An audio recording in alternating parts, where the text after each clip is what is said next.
Vous savez ce qui vous ressemble vachement et qui pourrait prendre votre place à tout instant? Wesh dans vos yeux les internets, nous sommes aujourd'hui réunis pour parler d'une créature bien particulière, un doppelganger, un doppelganger, un change-forme, un métamorphe, une créature sympathique. Doppelganger est un mot d'origine allemande qui est devenu anglais et qui a été adopté par la plupart des Français quand ils parlent de créatures mythologiques métamorphes. Ça vient de l'allemand donc, de doppel qui veut dire double, et ganger qu'on pourrait traduire par marcheur ou errant. Donc on pourrait traduire doppelganger comme double errant. Il s'agit généralement de deux phénomènes distincts, mais qu'on pourrait relier comme on va le voir. Le premier serait une forme d'apparition, de poltergeist, une espèce de fantôme de quelqu'un encore vivant. La deuxième est une créature fantastique qu'on croise dans de nombreux univers fantasy, mais qu'on pourrait très bien imaginer ou rencontrer dans des histoires fantastiques modernes. Traditionnellement, le fait de se voir soi-même, d'assister à une apparition de quelqu'un de vivant, est un mauvais présage. C'est signe d'un malheur à venir pour cette personne, généralement la mort. Il est dit qu'à Halloween, si on allume 2 bougies devant un miroir, on verra l'être auquel on est destiné apparaître comme s'il se penchait par-dessus notre épaule.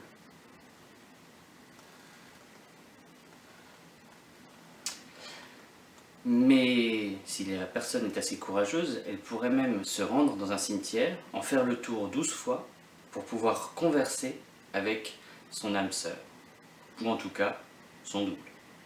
Il est dit aussi que si jamais vous vous tenez le soir du 24 avril, c'est très précis, près de la porte d'une église la nuit, vous verrez passer les doppelgangers de toutes les personnes qui vont mourir pendant l'année. L'histoire ne dit pas si l'année va jusqu'en janvier ou si elle suit son cours jusqu'au 23 avril suivant.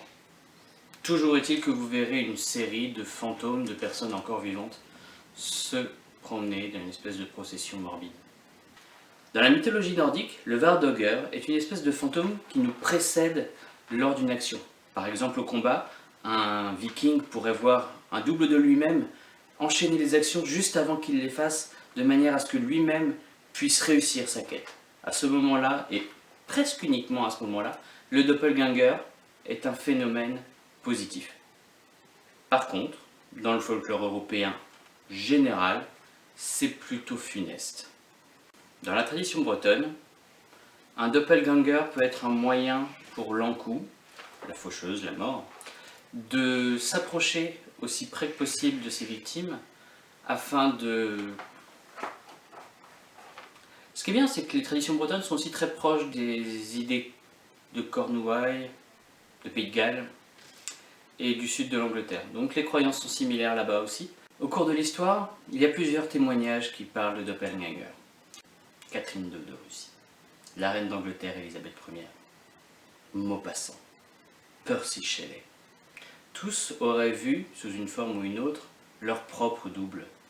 Certains ont plus peur que d'autres, comme Catherine II, impératrice de Russie, qui ordonna à ses soldats de tirer sur son image pour ne pas prendre de risques. Dans la fantaisie moderne, on parle de doppelganger comme d'une race humanoïde à part. Il s'agirait donc d'humanoïdes à la peau grisâtre ou écailleuse, aux traits difformes et au pouvoir légèrement télépathique. Le doppelganger, on l'appelle sous d'autres noms parfois, on parle de Dopper par exemple dans le jeu The Witcher, enfin dans l'univers puisque ce sont des romans aussi. The Witcher, on parle de Dopper, on parle de doppelganger, de métamorphe, mais on va essayer de faire une espèce d'idée générale de la créature. Et donc il s'agirait d'une créature intelligente, de taille moyenne humaine et de morphologie ou en tout cas de corpulence moyenne, qui serait capable d'adopter n'importe quelle apparence, vêtements compris, pour prendre la place de quelqu'un. Voilà, tout simplement. Lui emprunter sa vie, effectuer quelques menus larcins, profiter d'une situation, voire prendre sa place définitivement s'ils arrivent à éliminer la personne dont ils ont pris la place.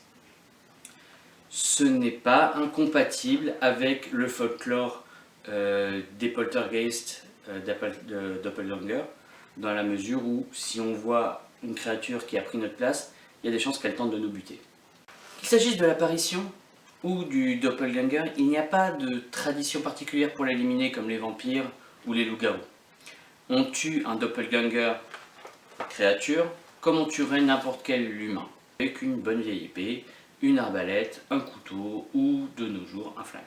On peut cependant penser que son ascendance avec le bon peuple et tout ce qui peut être un peu féerique ou elfique induirait une certaine allergie au fer. Aussi, si vous êtes confronté à un doppelganger, essayez de le combattre avec une épée en fer ou de le mettre en contact avec du fer pour voir si ça le brûle ou s'il n'aime pas trop ça. Rappelons que le fer est un moyen de lutter contre la magie dans beaucoup de traditions européennes. Quoi qu'il en soit, cette race aurait des pouvoirs télépathiques, plus ou moins puissants selon les univers, qui leur permettraient de connaître soit les émotions, soit les pensées de surface de la personne qu'ils remplacent, de manière à assumer leur rôle le plus justement et le plus pertinemment possible, même auprès de leurs amis et de leur famille. Ça tient rarement, mais quand même. On a quelques cas dans l'actualité où des gens disparus ont été remplacés après plusieurs années par des imposteurs. On peut parler dans ce cas-là de forme de doppelganger, même si la ressemblance physique n'est pas frappante. Le chagrin et la douleur des victimes, en tout cas des entourages des victimes, est telle qu'ils préfèrent croire que l'imposteur est la personne disparue plutôt qu'un imposteur. De manière plus générale, le doppelganger fait référence à la dualité de l'être humain. Il s'interroge sur le bien et le mal et sur le conflit intérieur que chacun affronte à un moment ou à un autre. Ce qui fait qu'on représente souvent le doppelganger comme un petit démon ou une version maléfique de nous-mêmes, un jumeau maléfique en quelque sorte, qui soit nous filerait des mauvais conseils et nous insufflerait quelques idées malsaines, ou alors se ferait passer pour nous auprès de nos proches et de nos amis pour adopter un comportement que jamais, au grand jamais, on adopterait normalement. Dans certains cas d'épilepsie ou de schizophrénie, l'autoscopie est une hallucination dans laquelle on se voit soi-même à distance en train d'effectuer une action de la vie quotidienne. Ça explique très probablement tout ce qui peut se passer dans le folklore européen à propos des doppelgangers. Si jamais vous voyez quelqu'un qui a exactement votre apparence, ce n'est cependant pas forcément un doppelganger, mais vraiment un jumeau maléfique, ou un jumeau, ou un clone, ou quelqu'un qui vous ressemble quand même vachement. Donc ne tirez pas à vue, vérifiez un peu avant. Voilà. Très bien, c'était tout pour ce premier épisode. C'était un peu étrange pour moi de faire ça. Je ne sais pas si je vais oser le mettre sur les internets. Je pense qu'il y a très peu de personnes qui le verront, donc je voudrais déjà remercier ceux qui m'ont aidé et ceux qui partageront, aimeront cette vidéo. Voilà. Je vous remercie, peut-être à très bientôt, et surtout, sortez pas tout seul dans le noir.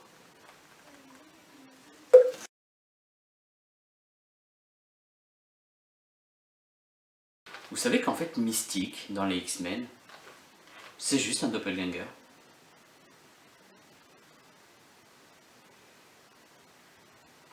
Un bon moyen de tuer Mystique serait donc de la tuer avec une épée en fer.